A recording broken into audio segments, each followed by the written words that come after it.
காஷ்மீர்ல பெஹல்காம்ங்கிற ஒரு பகுதியில ஒரு கிட்டத்தட்ட ஒரு 20ல இருந்து ஒரு 28 சுற்றுலா பயணிகள் மேல தாக்குதல் நடத்திருக்காங்க. இந்த தாக்குதலை யார் நடத்தாங்கன்னு பாத்தீங்கன்னா ரெசிஸ்டன்ஸ் ஃப்ரண்ட் அப்படின்னு இப்ப சொல்றாங்க. முதல்ல லஷ்கர் இ தொய்பான்னு இருந்த தடை செய்யப்பட்ட அந்த இயக்கத்தோட இதை சேர்ந்தவங்க தான் அந்த தாக்குதலை நடத்திருக்காங்க. அப்பாவி அந்த மக்களை சுட்டு கொண்டிருக்காங்க. அவங்க இத்தனைக்கும் அங்க ஒரு சுற்றுலாவுக்கு போனவங்க. கொடுமை என்னன்னா அவங்க எல்லாருமே ஒரு தேன் நிலவுக்காக போயிருக்காங்க. அவங்க திருமணம் முடிஞ்சு தேர் நிலவுக்காக அங்க போயிருக்காங்க.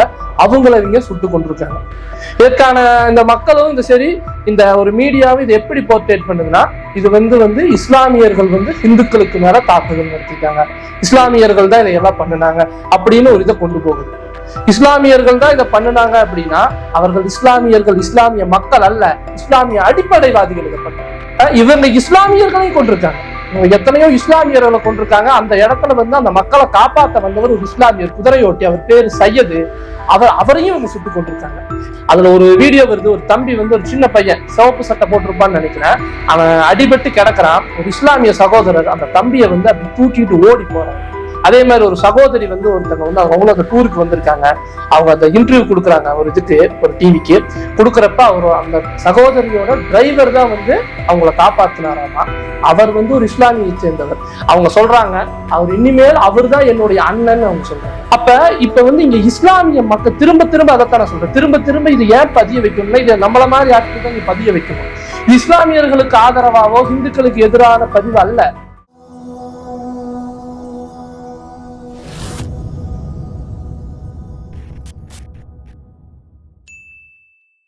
காஷ்மீர்ல பெஹல்காம்ங்கிற அந்த ஒரு பகுதி, அதை பாத்தீங்கன்னா ஒரு ஸ்மால் சுவிட்சர்லாந்து அப்படின்னு சொல்லுவாங்க. மேய்ப்பர்கள் பள்ளத்தாக்குன்னு தமிழ்ல சொல்லுவாங்க. ஒரு நல்ல ஒரு மிகச்சிறந்த ஒரு சுற்றுலாத்தலம். அந்த இடத்துல இப்ப இந்த தாக்குதல் நடந்திருக்கு. அதே மாதிரி காஷ்மீர்ல பாத்தீங்கன்னா முக்காவாசி இடங்கள் பாதுகாப்பு பகுதிகளுக்குள்ளதான் இருக்கும். அதாவது ரெட் அலர்ட் ஜோன் அப்படின்னு சொல்லுவாங்க. அந்த பாதுகாப்பு பகுதிக்குள்ளதான் இருக்கும். ஆனா இப்ப இந்த தாக்குதல் நடந்திருக்கு. அப்ப அங்க எந்த ராணுவ வீரர்கள் இல்லை. அவ்வளவு ஒரு சாவகாசமா அந்த டூருக்கு வந்தவங்களை கொண்டிருக்காங்க. சில இந்த கோடி மீடியா, இந்த வாட்ஸ்அப் யூனிவர்சிட்டியில இது பரப்புறது எப்படி பரப்புறாங்கன்னா இது இஸ்லாமியர்கள் இந்துக்களுக்கு மேல தாக்குதல் நடத்தியிருக்காங்க அப்படின்ட்டு. அந்த இயக்கம் இஸ்லாமிய இயக்கமான்னு கேட்டீங்கன்னா ஆமா, அது இஸ்லாமிய இயக்கம் தான். அது என்ன இயக்கம்? இஸ்லாமிய அடிப்படைவாத இயக்கம். இஸ்லாமிய மக்கள் அப்படிப்பட்டவர்களான்னு கேட்டா அல்ல. அங்க வாழ்ந்த ஒரு இஸ்லாமிய நண்பர், இங்கிருந்து போன ஒரு ஹிந்து நண்பர், அவங்க எல்லாருமே அங்க ஒட்டுக்கா வாழ்ந்திருக்காங்க. அவங்க சொன்ன ஒரு நம்பகக்கூடிய ஒரு தகவல்ல சொல்றேன், அங்க இருக்க எல்லா இஸ்லாமிய மக்களும் அவ்வளவு அன்பா பாத்துக்குவாங்களாமா. இவங்க அங்க போய் ஒரு டென்ட் போட்டு வாழ்ற ஒரு காலத்துல அவங்க அந்த ஃபுட் ப்ரொவைட் பண்ணியிருக்காங்க, அவங்க வீட்டுல சேர்த்திருக்காங்க. அதே மாதிரி ஒரு ரமலான் நோன்புக்கு ஒரு பள்ளிவாசலுக்கு அவர் போனப்ப அந்த ஹிந்து நண்பரையும் கூட்டிட்டு போயிருக்காங்க. அந்த இஸ்லாமிய மக்கள் வாங்க வாங்க வெல்கம் தான் பண்ணியிருக்காங்க. ஆனா நம்ம ஊர்ல என்ன சட்டம் போடுறான்? இஸ்லாமிய மக்கள் பழனி கோயிலுக்குள்ள வரக்கூடாதுன்னு சட்டம் போடுறான். அதாவது ஹிந்துக்கள் தான் ஹிந்து கோயிலுக்குள்ள வரணும், இஸ்லாமியர்கள் வரக்கூடாது. இதுல கொடுமை என்னன்னா ஹிந்துக்கள் என்ன பட்டியலின மக்கள், உங்க ஹிந்துன்னு சொல்றீங்க, ஆனா பட்டியலின மக்களை கோயிலுக்குள்ள விட மாட்டேங்கிறீங்க. அந்த மாதிரிதான் இங்க இருக்கு. ஆனா எல்லா இஸ்லாமிய மக்களும் அப்படி அல்ல. ஆனா இதை இஸ்லாமியர்களுக்கு எதிராக திணிக்கிறாங்க. அதே மாதிரி இதற்கான காரணம் என்னன்னு நம்ம பாக்குறது எப்படின்னா, இப்ப இல்ல 2019 புல்வாமா அட்டாக், காஷ்மீருக்கான சிறப்பு அந்தஸ்தை இந்த மோடி அரசு ரத்து செய்யுது. அதை ரத்து செஞ்ச உடனே கரெக்டா அப்ப என்னது இந்த லஷ்கர் இ தொய்பாவோட இந்த இயக்கம் டிஆர்எஃப் இது என்ன பண்ணுது? அப்ப காஷ்மீருக்கான அந்த சிறப்பு அந்தஸ்து போன உடனே அங்க காஷ்மீர் அல்லாத மக்கள் அப்ப அது சுற்றுலா தலமா இருக்கு, அப்ப அவங்க எல்லாம் அங்க குடிபெயர்ந்துருவாங்களோ அப்படிங்கிற காரணத்துக்காக அப்ப இருந்தே அந்த தாக்குதலை நடத்த ஆரம்பிக்குது. 2020 அங்க இருக்கிற அந்த மக்களுக்காக போராடக்கூடிய ஒரு வழக்கறிஞர், அது சமூக செயல்பாட்டாளர், அவரும் ஒரு இஸ்லாமியர், அவர் பேர் பாபர் படாரி. அவரை இந்த இயக்கம் கொண்டிருக்கு. இந்த முந்தானேத்து நடந்த இந்த அட்டாக்லயும் இப்ப இத்தனை மக்களை சுட்டு கொள்றாங்க. சுட்டு கொள்றத ஒரு குதிரையோட்டி பாக்குறாரு. பார்த்துட்டு என்னடா இப்படி நடக்குதுன்னு அதை போய் அந்த துப்பாக்கியை புடுங்க போறாரு. அவர் பெயர் சையத். அவரு அந்த தாக்குதல்ல இறந்திருக்காரு. அப்ப இங்க மதங்களை கடந்து மனிதங்கள் என்றுமே வென்று கொண்டுதான் இருக்கு. இங்க மதங்கள், அதாவது எளிய மக்கள் மதங்களை தூக்கி பாக்குறதே இல்லை. ஏன்னா நம்மளுக்கெல்லாம் மத நம்பிக்கை இல்லை, நம்ம எந்த சாமியும் கும்புறது இல்லை, நம்ம வேற. ஆனா எளிய மக்கள், இறை நம்பிக்கையுள்ள மக்கள் இதை பாக்குறது அல்ல. இதுக்கு பின்னாடி ஒரு மிகப்பெரிய ஒரு அரசியல் இருக்கு. காஷ்மீரோட முன்னாடி இருந்த ஒரு கவர்னர் சத்யபால் மாலிக்ங்கிறவர், அவர் ஒரு டிவில கொடுத்த பேட்டியோட இதை நான் சொல்றேன். அதாவது 2019 இந்த புல்வாமா அட்டாக் நடக்குது. இதற்கான காரணம் பார்த்தா இந்த மோடி அரசோட கேர்லெஸ்னஸ் அவர் சொல்றாரு. அதாவது அந்த ராணுவ வீரர்களை விமானம் வழியா அந்த பக்கம் கொண்டு போயிடலாம், தாக்குதல் நடந்துருன்னு சொல்லி இவர் ஹோம் மினிஸ்டருக்கு ஒரு கடிதத்தை எழுதியிருக்காரு.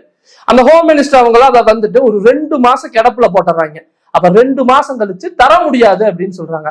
அதனாலதான் அந்த புல்வாமா வந்து அந்த ராணுவ வீரர்களை வந்து அந்த வாகனத்து வழியா கொண்டு போக வேண்டியது இருக்கு. அப்ப அதனால 30 ராணுவ வீரர்கள் அதனால வந்து சுட்டுக் கொல்லப்படுறாங்க. இது இந்த மோடி அரசோட இதுன்னு அந்த கவர்னர் சொல்லியிருக்காரு.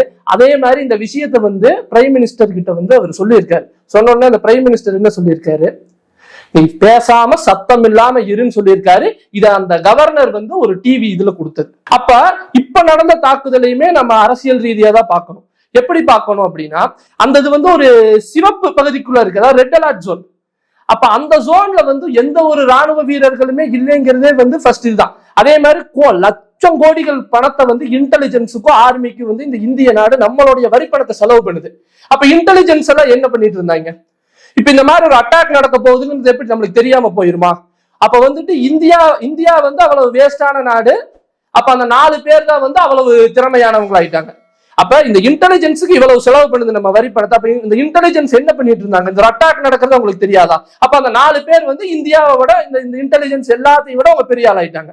அப்படிதான் இதை பார்க்கவே. இதுக்கு பின்னாடி ஒரு மிகப்பெரிய ஒரு அரசியல் இருக்கு. அதே மாதிரி அந்த அரசியலை தான் வந்து இவங்க அதாவது ஹிந்துக்களுக்கும் இஸ்லாமியர்களுக்கும் உண்டான அந்த நட்பு, அந்த உணர்வை அந்த மத அடிப்படையில பிரிக்க நினைக்கிறாங்க. இந்த மீடியாக்கள் பாத்தீங்கன்னா இதை வந்து இப்ப வரைக்குமே இது எப்படி போர்ட்ரேட் பண்ணுதுன்னு பாத்தீங்கன்னா, இது வந்து ஹிந்துக்களுக்கும் இஸ்லாமியர்களுக்கான பிரச்சனை அப்படிங்கிறத போர்ட்ரேட் பண்ணுது. ஆனா அங்க அந்த பிரச்சனையில இருந்த மக்களை காஷ்மீர்ல வந்து பாத்தீங்கன்னா இந்துக்களும் இருக்காங்க, இஸ்லாமியர்கள் இருக்காங்க. ஆனா பெரும்பான்மை இஸ்லாமியர்கள் இருக்காங்க. அப்ப அங்க நடந்த அந்த பிரச்சனைகள் நடந்தப்ப அங்க காப்பாத்திட்டு போனது முக்காவாசி பேர் இஸ்லாமியர்கள் தான். அதுல ஒரு வீடியோ வருது, ஒரு தம்பி வந்து ஒரு சின்ன பையன் சிவப்பு சட்டை போட்டிருப்பான்னு நினைக்கிறேன், அவன் அடிபட்டு கிடக்குறான். ஒரு இஸ்லாமிய சகோதரர் அந்த தம்பியை வந்து அப்படி தூக்கிட்டு ஓடி போறாரு. அதே மாதிரி ஒரு சகோதரி வந்து ஒருத்தங்க வந்து அவங்களும் அந்த டூருக்கு வந்திருக்காங்க. அவங்க அந்த இன்டர்வியூ கொடுக்குறாங்க ஒரு டிவிக்கு. கொடுக்குறப்ப அந்த சகோதரியோட டிரைவர் தான் வந்து அவங்கள காப்பாத்தினாராமா. அவர் வந்து ஒரு இஸ்லாமியை சேர்ந்தவர். அவங்க சொல்றாங்க, அவர் இனிமேல் அவர் தான் என்னுடைய அண்ணன் அவங்க சொல்றாங்க. அப்ப இப்ப வந்து இங்க இஸ்லாமிய மக்கள் திரும்ப அதைத்தான் சொல்றேன், திரும்ப இது ஏன் பதிய வைக்கணும்னா, இது நம்மள மாதிரி ஆட்கள் தான் இங்க பதிய வைக்கணும். இது இஸ்லாமியர்களுக்கு ஆதரவாவோ ஹிந்துக்களுக்கு எதிரான பதிவு அல்ல. இது வந்து ஏன் பதிய வைக்கணும்னா, இஸ்லாமியர்களும் ஹிந்துக்களும் ஒற்றுமையாக இருக்கிறார்கள். எளிய மக்கள் இங்க ஒற்றுமையா இருக்கிறாங்க. சரிங்களா? மருதமலையில வந்து இப்ப அந்த கொடமுழுக்கு நடந்தது. அங்க எத்தனை இஸ்லாமிய சகோதரர்கள் வந்து உணவு கொடுத்தாங்கன்னு தெரியுங்களா? ஹோப் காலேஜ்ல வந்து ஒரு கோயில் இருக்கு. அந்த கோயில்ல வந்து ஒரு இஸ்லாமிய பாட்டி அவங்க வந்து எப்பவுமே அந்த எலுமிச்சம்பழத்தை கொண்டு போய் இது பண்ணுவாங்க. அப்ப அவங்க மதத்தை பாக்குறதல்ல, அவங்களுக்கு அல்லாவும் ஒண்ணுதான், மாரியம்மன் ஒண்ணுதான். இங்க எத்தனையோ இந்து சகோதரர்கள் வந்து மசூதியில வந்து நோம்பு கஞ்சி வாங்கி குடிப்பாங்க. அவங்க அந்த மதத்தை பாக்குறதல்ல. இவங்க எளிய மக்கள் கிட்ட இங்க பிரச்சனை அல்ல. இதை அரசியல் பண்றவங்களும் இதைய வந்து இந்த மீடியா, இந்த டெரரிஸ்ட விட ரொம்ப கேவலமானவங்க இந்த மீடியா தான். அவங்க இதை இவ்வளவு இதா போர்ட்ரேட் பண்றாங்க. திரும்ப சொல்றது அதுதான், எளிய மக்களுக்கு இங்க எந்த பிரச்சனையும் இல்லை. இந்த மாதிரியான ஒரு அடிப்படைவாதிகளை வந்து நம்ம இஸ்லாமியர்களா நம்ம ஒத்துக்கொள்ளவே முடியாது. ஒரு இறைவனுடைய பேரை வச்சு நீங்க இறைவன் சொல்றீங்க, அல்லாதான் உங்களுடைய இறுதி கடவுள்னு சொல்றீங்க. அந்த அல்லாவுடைய பேரை வச்சு நீங்க இந்த கொலை பண்ணுனா நீங்க எப்படி சொர்க்கத்துக்கு போக முடியும்னு நீங்களே யோசிச்சுக்கோங்க. இந்த மீடியா மட்டும் இல்ல, இந்த இன்ஸ்டாகிராம், யூடியூப், ட்விட்டர் இது போன்ற அந்த சமூக வலைதளத்துல இருக்கவங்களும் பாதிக்கு முக்காவாசி பேர் வந்து பாத்தீங்கன்னா இதை வந்து இந்த ஹிந்துக்களுக்கு எதிரானதுதான் கொண்டு போறாங்க. அப்ப இவங்கெல்லாம் வந்து யங் ஜென்ரேஷன். மீடியாங்கிறது வந்துட்டு ஒரு பெரிய ஒரு இது, சரி அவன் அப்படிதான் இருப்பான், சரி இவங்க ஒரு யங் ஜென்ரேஷன், அவங்களை எத்தனையோ பேர் பாக்குறாங்க. அப்ப அவங்களுக்கு இவங்க கொண்டு போறது எப்படி இருக்குன்னு பாருங்க. அதாவது இன்னியாவது நம்மள மாதிரியான ஒரு பகுத்தறிவு சிந்தனையாளர்கள், ஒரு மக்கள் மீது நேசம் உள்ளவங்க நம்ம வந்து இதை வந்து மாத்திக்கணும். ஒரு விஷயம் யாரோ ஒருத்தவங்க சொல்றாங்கன்னா அதை கண்மூடித்தனமா நம்ப கூடாது. முதல்ல நம்ம தான் வந்து இன்ஸ்டாகிராம், ஃபேஸ்புக், ட்விட்டர் இது எல்லாமே அதிகமா யூஸ் பண்றோம். நம்ம யாரோ ஒருத்தவங்க ஒன்று சொல்றாங்க அப்படின்னா அதை போய் கண்மூடித்தனமா நம்பிட்டு அதை அப்படியே ஏத்துக்க கூடாது. அதை நம்ம ஃபர்ஸ்ட் உணரணும். அது உண்மையா, அதோட உண்மைத்தன்மை என்ன? கண்ணால் பார்ப்பதும் போய், காதால் கேட்பதும் போய், தீர விசாரிப்பதே மெய்ன்னு சொல்லுவாங்க. இந்த மாதிரி எது உண்மைன்னு உண்மை நிலையை ஆராய்ச்சி பண்ணி அதுக்கப்புறம் முடிவெடுக்கிறது தான் ஒரு சிறந்த ஒரு அணுகுமுறையா இருக்குங்கிறதையும் நான் சொல்லிக்கிறேன். சமூக வலைதளத்துல ஒரு புகைப்படம் வந்து இப்போ ரொம்ப ஒரு வைரலா போயிட்டு இருக்கு. ஒரு பெண் உட்கார்ந்து இருப்பாங்க, பக்கத்துல அவங்க கணவர் வந்து உயிரிழந்து கிடப்பார். அது ரொம்ப வைரலா போகுது. அந்த போட்டோவை பார்த்துட்டு என்னால அதுல இருந்து மீண்டே வர முடியல. அவ்வளவு என்னாலேயே எப்படின்னா அந்த பெண்ணோட நிலைமையிலிருந்து யோசிச்சு பாருங்க. அந்த பெண் மட்டும் இல்ல, எத்தனையோ குழந்தைகள் அவங்க அப்பாவை இழந்திருக்காங்க, அவங்க அம்மாவை இழந்திருக்காங்க. எத்தனையோ அப்பாவி மக்கள் அவங்களுடைய சொந்தம் பந்தம் எல்லாத்தையுமே இழந்திருக்காங்க இந்த அடிப்படைவாத தாக்குதலால். அவங்கெல்லாம் எப்படி மீண்டு வருவாங்கிற அந்த யோசனை தான். நம்ம அவங்களுக்கெல்லாம் நம்மளால என்ன சொல்ல முடியும் அப்படின்னு பாத்தீங்கன்னா, ரொம்ப ஒரு கனத்த இதயத்தோட இரங்கல் தான் தெரிவிக்க முடியும், ஆழ்ந்த இரங்கல்.